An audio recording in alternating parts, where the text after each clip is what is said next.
Good morning class fourth. आज हम आपकी हिंदी व्याकरण का फर्स्ट चैप्टर भाषा और व्याकरण पढ़ेंगे। देखिए, पढ़िए और समझिए।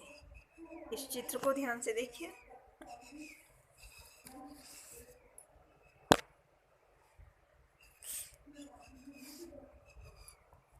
इस बोर्ड पर क्या लिखा है?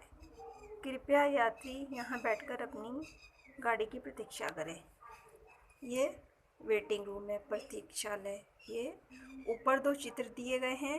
पहले चित्र में एक व्यक्ति स्टेशन अधिकारी से बोलकर कुछ पूछ रहा है और स्टेशन अधिकारी बोलकर उसे उत्तर दे रहा है।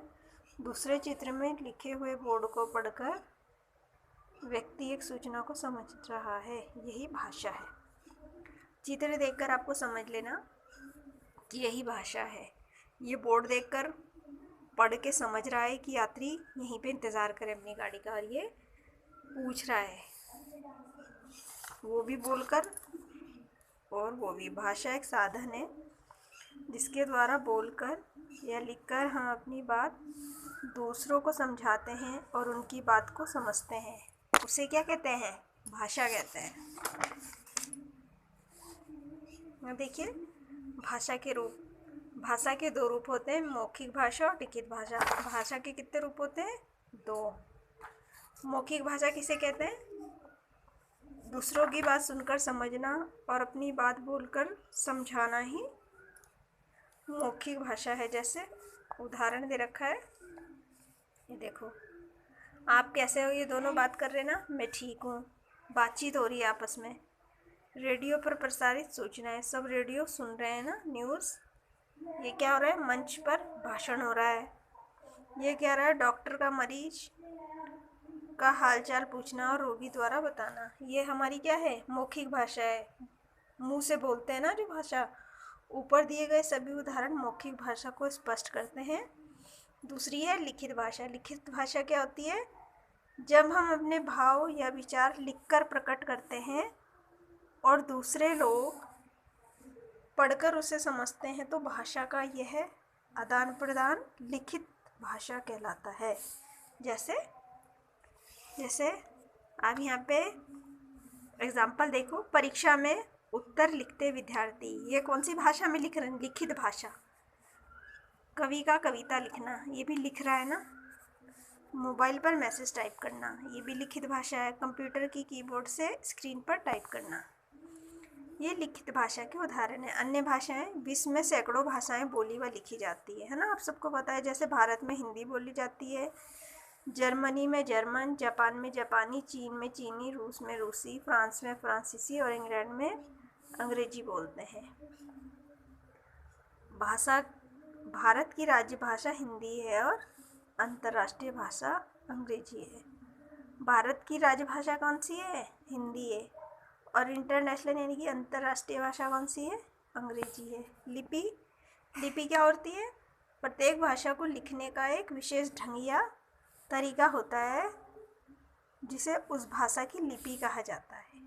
अर्थात भाषा को लिखने के ढंग या विधि को उस भाषा की लिपि कहते हैं। आई बात समझ?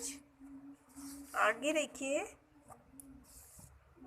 प्रत्येक भाषा की अपनी लिपि होती है। जैसे भाषा और ये इसकी लिपि। हिंदी और संस्कृत की कौन सी लिपि है? देवनागरी। अंग्रेजी की रोमन, पंजाबी की गुरुमुखी, उर्दू की अरबी फारसी, बंगाली की बांग्ला। अभी व्याकरण।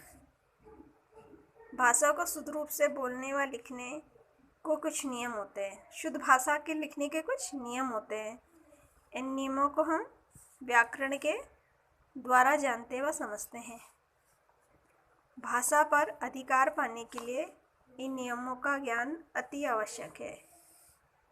उदाहरण, व्याकरण वह शास्त्र है जो भाषा के शुद्ध रूप का ज्ञान करता है। व्याकरण के 3 अंग होते हैं। कितने अंग होते हैं? एक वर्ण, शब्द और वाक्य। आगे आने वाले अध्यायों में इन पर विस्तार से चर्चा की जाएगी। ये देखिए, इसकी एक्सरसाइज है, मैंने भर ली है। भाषा कहते हैं, किसको कहते हैं? मन के भाव को आदान प्रदान के साधनों को, या मन के भावों को, या मन के विचारों को तो आप इस पे टिक करना इन सभी पर। भाषा के रूप है मौखिक और लिखित पे टिक करना।